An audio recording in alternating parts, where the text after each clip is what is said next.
Hello, BookTube. Believe it or not, despite the fact that it's the Tuesday after Memorial Day and I'm in small town Vermont, I have a book haul for you. We went out this afternoon. The whole idea of going out, of getting in the big red truck and going on expeditions, has none of the gut-clenching tension that it would ordinarily have for me, because we're taking Frida with us. I'm not leaving her behind, wondering if she's okay, and knowing that even if she is okay, she's missing me and can't do anything about it. Instead, she's right there with us. And she was wonderful today.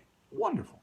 And we went to, there's a big new store. Mark's mentioned it. Mark Richardson of Richardson Reads, in case those of you aren't following this little soap opera. He's mentioned it on his channel that a new kind of remainder excess warehouse has opened up right near his house. Of course, in Vermont, that means a drive, but still, there's nothing right near like my beloved Dunkin' Donuts was near me, where I could call out my order from the window. But still, it is relatively close. And I'm sure you have a place like this. It might not, it's called Ollie's, and you might not have an Ollie's, but I'm sure you have a place like this. They dot the country, where you will go in and there will be, well, there's a book section, obviously, because I'm going to show you the books I got, but also everything else. And all of it bought in job lots, so it's all dirt cheap, just amazingly cheap. And another thing I've noticed about this particular Ollie's that I bet is not true in most other parts of the country, it just happens to be a Vermont thing, is that the staff is so incredibly nice. The staff is just they are out of their way nice, just like in every thrift shop, just like in every other shop we go to here in Vermont. Frida is not only tolerated, she's welcome by the staff and customers alike. So it was very tempting, and we had to go there anyway because I am a needy guest. I have all sorts of things that just crop up that I want, and when they crop up, now that Frida and I are settled in and comfortable, if I'm on the couch and I'm writing something and I suddenly think, you know, I want X, Y, or Z, I'll just throw my head back and bawl out the term. It's just terrible. I would imagine that Mark and his wife, his long-suffering wife, are eager to see the back of us, which makes it all the more unfortunate that that's never going to happen. but in the meantime, I did find books. We got a bunch of stuff at Ollie's. I say we, but I don't think Mark got anything this time around. I had a bunch of needs. I had my needs that I had to be fulfilled. But I took a closer look at the book section. You know, because when you find a new place like this, something that's new, you're sort of overwhelmed. And I didn't pay as close attention to the book section as I should have the first time that we went to get basic supplies. We went the second time and I paid closer attention to the book section and got some books that I want to show you. First one, bit of a mystery. Mark and I both went over it. He and I, as you might have heard on Jason Harrigan's channel, Black Sheep Books. Jason has commented many times on all of his 15 different channels that he's had over the last year. I swear, he's such a preteen girl. He's commented many times that, without exaggeration, probably 1 million books have passed through his hands in the course of his life. What with dealing in them, buying them, sampling, sorting through them in used books of all kinds. And the same thing is true of me and Mark. I've been in books for pretty much the whole of my life.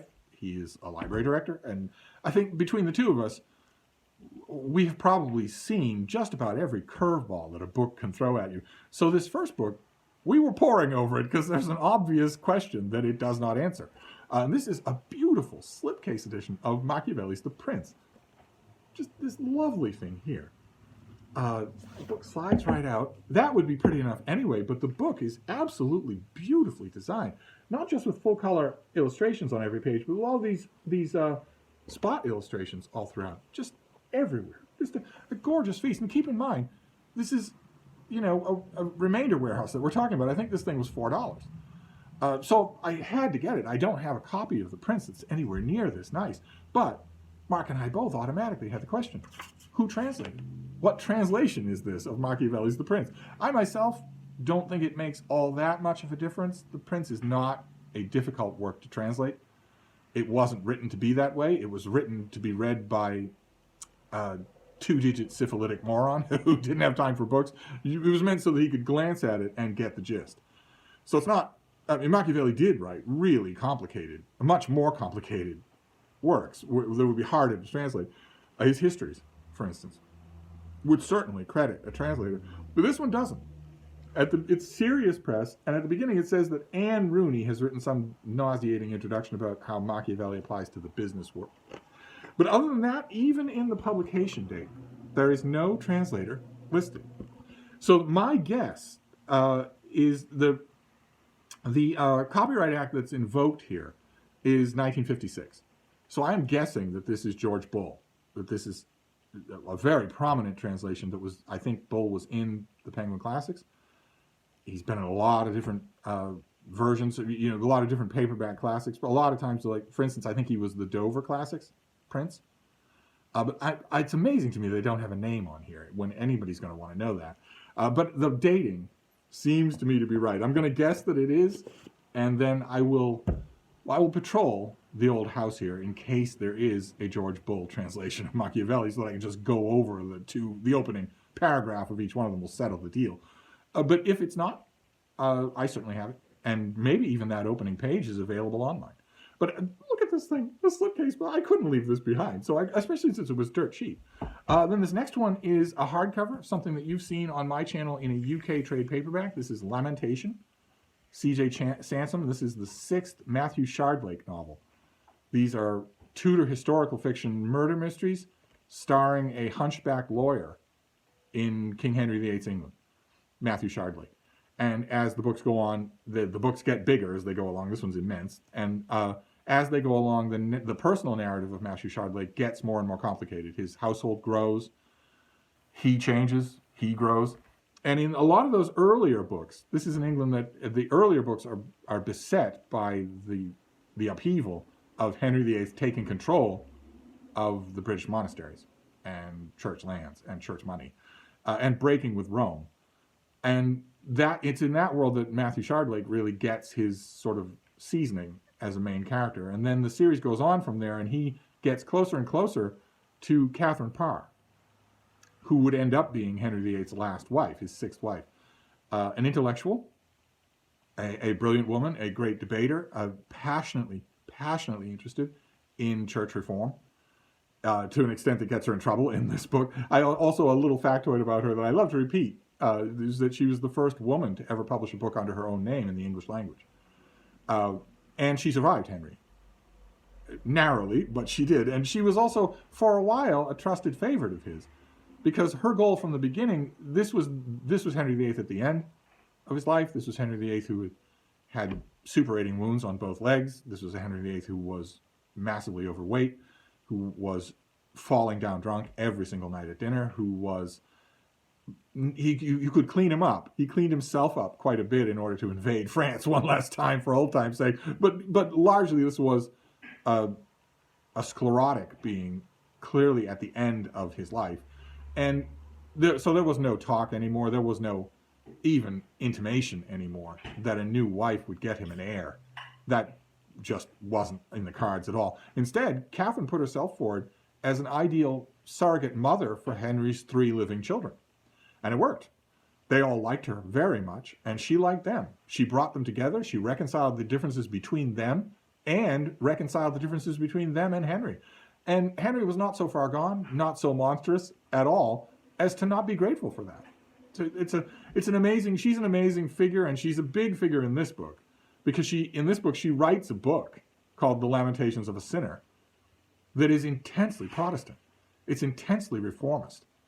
And obviously, therefore, a bombshell. It could get her in a lot of trouble. It could get her head separated from her shoulders. And then the book goes missing. And she doesn't know where to turn except this resourceful and compassionate lawyer that she's known for a long time. And that's this book.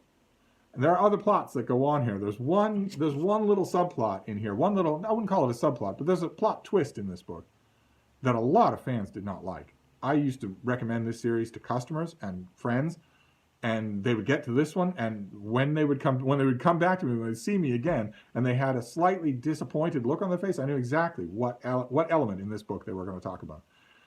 And I confess, I don't see what Sansom was going for in the particular plot twist that I'm talking about. Any of you who've read this book will know what I'm talking about. It seems to come out of left field and seems intent on spoiling the reading experience, just in general. I swear, the first time I read it, I thought, this is C.J. Sansom saying, well, I don't want you to enjoy this book too much. I'm sure there was a better reason than that. But I have a UK trade paperback of this thing. But it's back at Hyde Cottage. And I'm here now. Very firmly here now. So I needed a copy of this myself. This is not a UK trade paperback, although I kind of think this is a UK hardcover. I don't know of an imprint for Pan Macmillan in America that is Mantle Books. I've never seen that before. But one way or another, glad to have this and glad to reread it, especially since I've got a yen for Tudor fiction. I am still slowly reading my way through that Canadian trade paperback of Wolf Hall and loving it. Absolutely loving it. In fact, the only element that I don't like, that I still don't like now, I didn't like it the first time I read it, and I'm still disliking it, is Hilary Mantel's portrayal of Henry VIII as some sort of carpet-chewing, barely coherent, raving, madman rage monster. You couldn't rule England that way. That's all that I want to say. If you had a 120-year-old aristocrat like the Duke of Norfolk waiting at your elbow for the slightest sign of your inability to rule, your incompetence, you couldn't be that way. And Henry wasn't that way. There is no evidence that he was that way. People just love to do that because they have Charles Laughton on the brain. And 100 years ago, Charles Laughton played Henry VIII as a kind of rageaholic country booby squire. Henry was not that way. He was not that way. But nevertheless, that Henry is not in this book. He verges on it, but he's not. It's not that bad. It's not as bad as in Hilary Mantel. So I'm very happy. Any Tudor fiction that I find during this protracted stay in Vermont, I will certainly snap up any of it. I would love to find a copy of The Other Boleyn Girl. I'm sure that I will. And then the last thing here that I want to show you is the find of the day. I am amazed. This was $10. This thing was $10. Not $10 a piece. Not $10 off the cover price. This was $10. And it's this. It's a box set of 3 Justice League trade paperbacks. So you have the first of these, which is the most famous one of all. This is Jim Lee totally redoing the Justice League origin story for the New 52, for DC's company-wide reboot of all of its iconic characters. The powers that be at DC said, well, we're going to reboot all of the characters, so we're going to have to reboot the Justice League as well, and that's what they do. And some of the characters fare better than others. Hal Jordan's Green Lantern is pretty much the same. The Flash is pretty much the same. Cyborg from the Teen Titans is made a member of the Justice League, and I applaud that. He's a great character, so why not? And he takes the place of second-string characters like the Martian Manhunter, and that's good. He's more interesting, and then, not to get all 21st century on you, but if you swap out the Martian Manhunter or Black Canary or Hawkman or Green Arrow for Cyborg, then you don't have a team of white people just constantly saving the universe. Even I admit, if you've got these extra characters, these great, interesting characters, why not swap them out? Why not include them? I don't know. I've always liked Hawkman on the Justice League. And if you'd had Hawkman in this and you wanted still to do that diversity, then you could easily have had the John Stewart Green Lantern, who is far more interesting than Hal Jordan. But one way or another, Batman, of course, is not going to change. DC might be crazy, but they're not stupid. They're not going to fundamentally alter Batman, their cash cow. Superman did change. Not only does he have pips and armor plating all over his costume, but he is an a-hole. He has the popped Nehru collar. He floats above the ground when he's talking to people. He's not at all a guy who grew up in Kansas. Instead, he was very much meant to echo Dr. Manhattan from Alan Moore's The Watchmen, where he's this weird, aloof alien. Needless to say, we've just talked about Frank Miller's treatment of Superman. Needless to say, I did not like the New 52 Superman. I was very happy when he was killed deader than a doornail. We're talking a comics death you can't come back from, and those are rare. And the other 2 characters that had major changes, one was Aquaman. And the change that was done here is that his powers were amped. Mainly, that was it. He was given he's the same character, the classic costume, but he's more powerful. He's not just a guy who swims in the ocean. He's able to go toe-to-toe with a lot of Justice League members. The biggest change of all, aside from Superman, is Wonder Woman. And this change also I do not like at all. Wonder Woman went from being a scholar, a princess, an ambassador to the United Nations, a nuanced, complex character, to being Conan with a golden lasso. I think the first thing she says in this origin story is, "What ho, fellows, a fine day for battle." I don't know who that is. Even Conan wouldn't say something that dumb. I don't have any idea who that is. And she stays that way throughout this first origin story book with fantastic Jim Lee artwork. Just incredibly, incredibly detailed and done.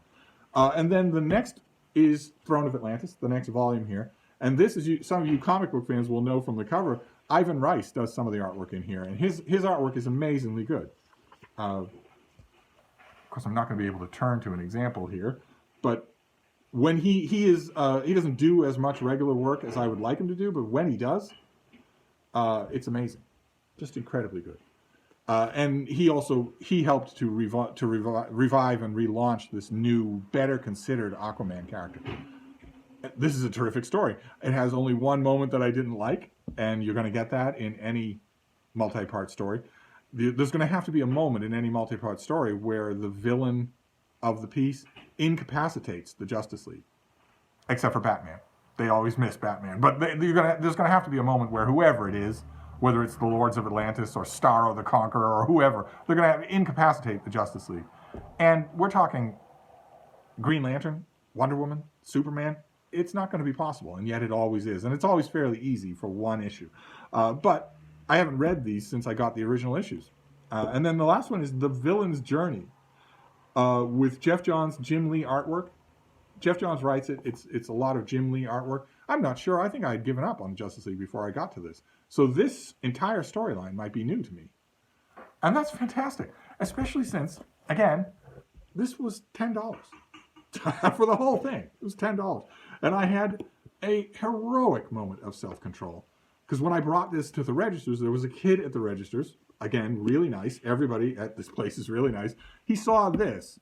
Didn't so much care about the rest of it, but he saw this and said that he bought a copy himself, that he loves this arc. And I had to restrain myself because in my whole life, on a subway, at my information desk, on a sidewalk, if I see that somebody loves a book that I love or I'm interested in, I automatically want to just say, all right, well, I've got a million questions, so let's take an hour. And he was on the clock, and we had to go, and the bean was screaming at people to pet her. So I had to just let it go. Instead of saying, oh yeah, what other things? That would have been the first question. What other things do you like? What other graphic novels over in that section do you like that maybe I've not read? I didn't do that because I'm trying to be nice. So there you go. That is a book haul. Can we do a Steve pyramid? Oh, sure we can. So we have the find of the day. This was $10. I just can't get over that. It must have sold in bulk, and the place wouldn't sell it at a loss. So I have the whole of the beginning of the New 52 Justice League. I was not that big a fan of the New 52 Justice League, but these have great moments in them anyway. Even though I don't like these versions of any of the characters, even in that opening origin sequence, some of you will know it really well. There's a great moment where these characters are meeting each other for the first time. Only the Flash and Green Lantern actually know each other. None of the rest of them do. They certainly don't know Batman. And when Green Lantern meets Batman in that first origin story arc, he's wondering, okay, you're not teleporting, you're not flying. I thought you were a vampire, but you don't seem to have any vampire powers. And then there's a great moment where Hal Jordan says, wait a minute, are you just a guy dressed up like a bat? That is a great moment. Something like that would certainly have happened if Gardner Fox had not been in charge of the Justice League 70 years ago. But anyway, we have this. We have Lamentation, a big Matthew Shardlake novel. See, that colophon right there, I don't think that's American. I'd have to check on that, but I don't think I've ever seen that. And that must stand for mantle. That must be where the mantle Pan Macmillan comes from. And then finally, this mystery translation of Machiavelli's The Prince. I would have got it anyway, because it's lavishly illustrated, and it's the prettiest edition of The Prince I've ever seen. But I want to know who did the translation. I will find out, and I won't write in this thing. Even I won't write in this thing, but I will tip a little note in, just to remind myself. But anyway, that's your book haul. I don't even know. There might be a book haul tomorrow. Who knows? One way or another. I'm going to wrap this up. That's a full slate of videos for today. But I will see you soon. Thank you, BookTube.